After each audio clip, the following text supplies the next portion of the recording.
नमस्कार विद्यार्थी मित्रांनो, ग्रोइंग स्टुडंट्स या यूट्यूब चॅनलमध्ये तुम्हा सर्वांचं स्वागत आहे। विद्यार्थी मित्रांनो, आपली जी सिरीज चालू आहे मुंबई उच्च न्यायालय भरती 2025 त्यामधील आजचा आपला महत्त्वाचा व्हिडिओ आहे। यामधून परीक्षेमध्ये जे येणारे प्रश्न आहे ते सर्व महत्त्वाचे प्रश्न आजच्या व्हिडिओमधून आपल्याला पाहायला भेटणार आहे। आजचा व्हिडिओ आपण विश्लेषणाच्या माध्यमातून पाहणार आहोत, तर व्हिडिओ शेवटपर्यंत पहा। आवडला तर त्याला एक लाईक नक्की करा।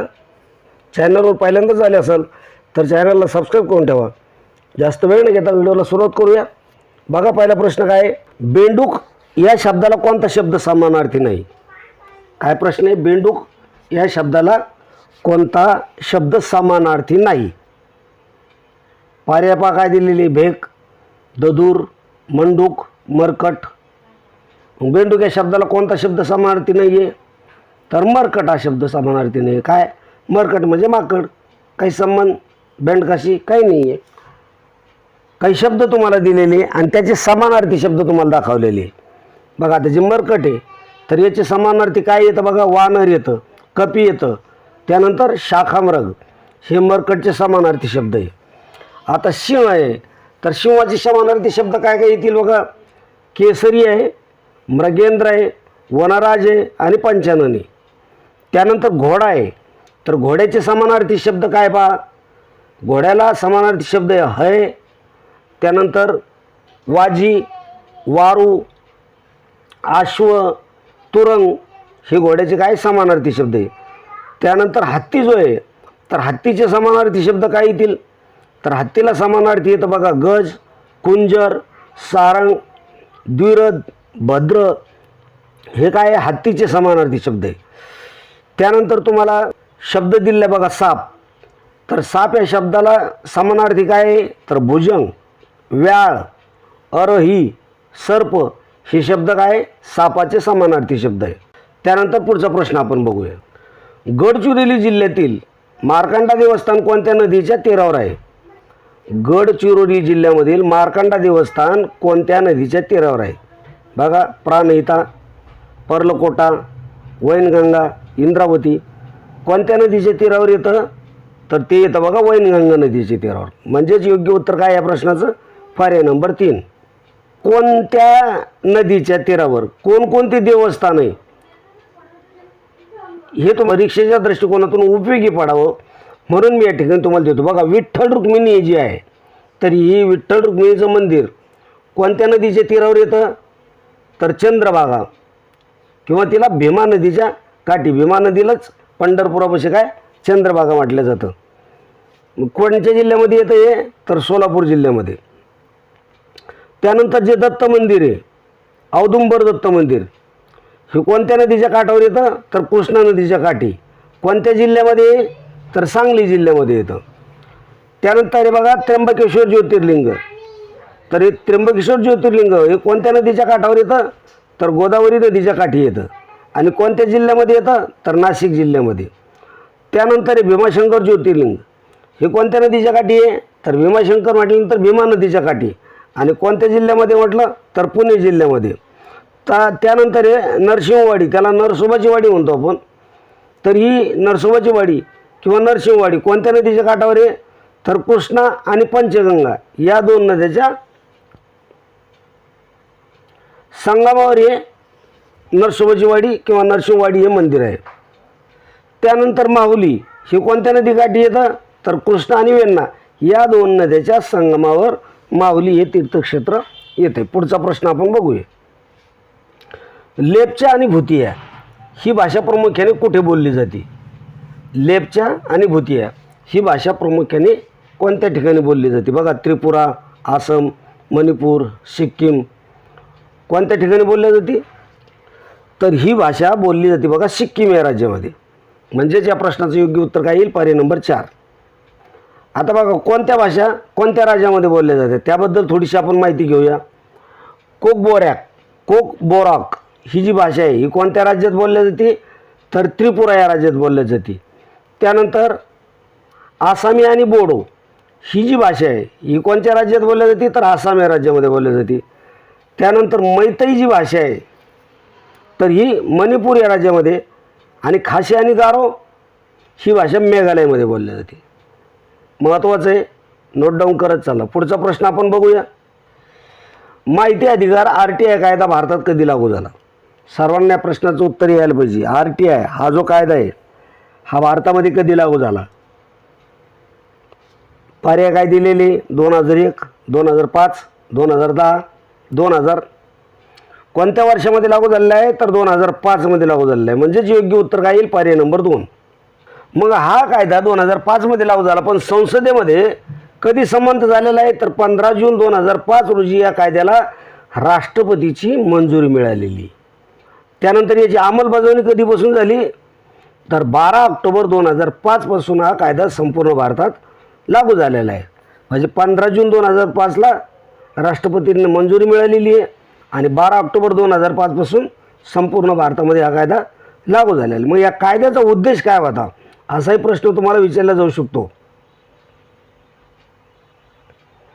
तर याचा उद्देश बघा, शासकीय कामकाजात पारदर्शकता आणणे, प्रशासनाला उत्तरदायी बनवणे आणि नागरिकांना माहिती मिळण्याचा कायदेशीर अधिकार देणे, हा या कायद्याचा काय उद्देश आहे. मग माहिती मिळण्याचा कालावधी किती आहे असाही प्रश्न तुम्हाला विचारला जाईल की अर्ज केल्यापासून माहितीच्या अधिकाराखाली किती दिवसात आपल्याला माहिती मिळेल. त्याचा कालावधी बघा, सामान्यतः अर्ज केल्यापासून 30 दिवसाच्या आत माहिती मिळणे बंधनकारक करण्यात आलेले आहे. जर माहिती एखाद्या व्यक्तीच्या जीवित व स्वातंत्र्याशी संबंधित असेल तर ती माहिती किती वेळात? तर 48 तासाच्या आत देणे बंधनकारक असते. पुढचा प्रश्न आपण बघूया. क्रिया विशेषणाचा प्रकार ओळखा. काय क्रिया विशेषणाचा प्रकार तुम्हाला दिलेला आहे? मोनिका मोजके बोलते. काय प्रकार असेल? संख्यावाचक क्रियाविशेषण, रीतिवाचक क्रियाविशेषण, कालवाचक क्रियाविशेषण का स्थलवाचक क्रियाविशेषण? मोनिका मोजके बोलते, संख्यावाचक क्रियाविशेषण. म्हणजेच पर्याय नंबर 1 हे या प्रश्नाचं योग्य आणि अचूक उत्तर राहील. बघा, संख्यावाचक क्रियाविशेषण काय आहे? त्यालाच आपण परिणामवाचक क्रियाविशेषण अव्ययसुद्धा म्हणू शकतो. याची व्याख्या आहे बघा, ज्या शब्दाने क्रियेचे प्रमाण किंवा संख्या दर्शविली जाते त्याला संख्यावाचक क्रियाविशेषण म्हणतात. उदाहरण काय आहे?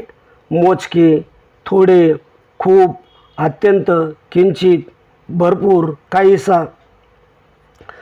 त्यानंतर आपल्याला कन्सेप्ट दिलेले कालवाचक क्रियाविशेषण. बघा, क्रिया कधी घडली याच्यासाठी कालवाचक क्रियाविशेषण वापरलं जातं. उदाहरण जर सांगायचं झालं तर काय? सदा, उद्या, वारंवार, नित्य, हल्ली, याला काय? कालवाचक क्रियाविशेषण. त्यानंतर स्थलवाचक क्रियाविशेषण. मग क्रिया कुठे घडली ते दर्शविणारे क्रियाविशेषण म्हणजे स्थलवाचक. उदाहरण झालं म्हणजे काय? येथे, तेथे, पलीकडे, सभोवार, वर, खाली, असं हे स्थलवाचक क्रियाविशेषण. त्यानंतर हे रीतिवाचक. मग क्रिया कशी घडली हे दर्शविणारं क्रियाविशेषण म्हणजेच रीतिवाचक क्रियाविशेषण. उदाहरण सावकाश, पटपट, जलद, आपोआप. पुढचा प्रश्न आपण बघूया. मधुबनी लोकचित्रकला प्रकार कोणत्या राज्यात प्रसिद्ध आहे? मधुबनी हा जो लोकचित्रकला प्रकार आहे हा कोणत्या राज्यामध्ये प्रसिद्ध आहे? पर्याय काय दिले? बिहार, हरियाणा, मध्य प्रदेश, आसाम. काय उत्तर असेल याचं? याचं योग्य आणि अचूक उत्तर असेल पर्याय नंबर 1. मधुबनी लोकचित्रकला प्रकार हा बिहार या राज्यामध्ये प्रसिद्ध आहे.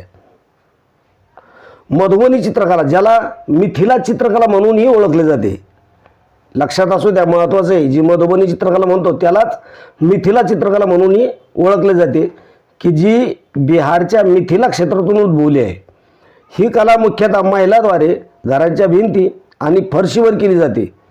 जिवंत रंग, ज्यामितीय आकृती आणि धार्मिक प्रकृतीनिष्ठ विषयासह ही कला प्रदर्शित केलेली असते. पुढचा प्रश्न आपण बघूया. शिरुई लिली उत्सव खालीलपैकी कोणत्या राज्यात साजरा केला जातो? जशी मधुबनी कला आपण पाहिली त्या प्रकारेच हा जो शिरुई लिली उत्सव आहे तो कोणत्या राज्यामध्ये साजरा केला जातो? बघा, राजस्थान, मणिपूर, तामिळनाडू, आंध्र प्रदेश. काय योग्य उत्तर असेल याचं? याचं योग्य उत्तर येईल बघा पर्याय नंबर 2 मणिपूर या राज्यामध्ये काय शिरुई लिली उत्सव साजरा केला जातो. पुढचा प्रश्न आपण बघूया. पहिले महायुद्ध केव्हा सुरू झाले होते? पहिले महायुद्ध केव्हा सुरू झाले होते? बघा इसवी सन तुम्हाला दिले 1914, 1916, 1913, 1915. पहिले महायुद्ध केव्हा सुरू झालेले? तर ते 1914 मध्ये सुरू झालेले आहे. पर्याय नंबर 1 हे या प्रश्नाचं योग्य आणि अचूक उत्तर आहे. 28 जुलै 1914 सुरू झालं ते 11 नोव्हेंबर 1918 असं एकूण 4 वर्ष हे दुसरं महायुद्ध चाललेलं आहे. पुढचा प्रश्न आपण बघूया. विकलांगासाठी घरून मतदान करण्यासाठी कोणते ॲप सुरू करण्यात आले आहे? जे विकलांग लोक आहे यांना मतदान केंद्रावर येता येत नाही म्हणून त्यांनी घरून मतदान करण्यासाठी ॲप सुरू केलेले ते कोणतं आहे? सक्षम, गरुड, शक्ती, सामर्थ्य, काय नाव आहे? योग्य आणि अचूक उत्तर असेल पर्याय नंबर 1 सक्षम. हे जे ॲप आहे हे विकलांगासाठी घरून मतदान करण्यासाठी विकसित केलेलं आहे. पुढचा प्रश्न आहे. भारतात ग्राहक न्यायालयाचे किती स्तर आहेत? ग्राहक न्यायालयाचे स्तर किती आहेत असं तुम्हाला विचारलेलं आहे. बघा 3, 4, 5, 7 असे पर्याय तुमच्यासमोर आहे आणि ग्राहक न्यायालयाचे स्तर किती आहेत असा प्रश्न तुम्हाला विचारलेला आहे. योग्य उत्तर तुम्हाला द्यायचे काय असेल? योग्य उत्तर पर्याय नंबर 1 ग्राहक न्यायालयाचे 3 स्तर आहेत. मग 3 स्तर कोणकोणते आहेत? जिल्हा आयोग, राज्य आयोग आणि राष्ट्रीय आयोग. तर हे जे 3 स्तर आहे तर हे जिल्हा संरक्षण कायदा 2019 अंतर्गत हे आयोग काय करण्यात आलेले आहेत. पुढचा प्रश्न आपण बघूया. पुढचा प्रश्न बघण्या अगोदर विद्यार्थी मित्रांनो मी तुम्हाला एक छोटीशी रिक्वेस्ट करतो की अजूनपर्यंत तुम्ही जर आपल्या ग्रोइंग स्टुडंट्स या यूट्यूब चॅनलला सबस्क्राईब केलं नसेल तर नक्की सबस्क्राईब करून ठेवा. पुढचा व्हिडिओ पाहण्यासाठी बेल आयकॉनला ऑलवर सिलेक्ट करून ठेवा. काही प्रश्न असतील तर कमेंटमध्ये नक्की कळत चला कारण असेच महत्त्वाचे अपडेट्स आपल्या चॅनलच्या माध्यमातून तुमच्यापर्यंत पोहोचवले जातील. या व्हिडिओमध्ये आपण याच ठिकाणी थांबूया. व्हिडिओ आवडला असेल तर त्याला एक लाईक नक्की करा. व्हिडिओ जास्तीत जास्त दोस्त मित्रांमध्ये शेअर करत चला. भेटूया पुढच्या व्हिडिओमध्ये अशीच महत्त्वाची प्रश्नपत्रिका घेऊन. तोपर्यंत जय हिंद, जय महाराष्ट्र. धन्यवाद मित्रांनो.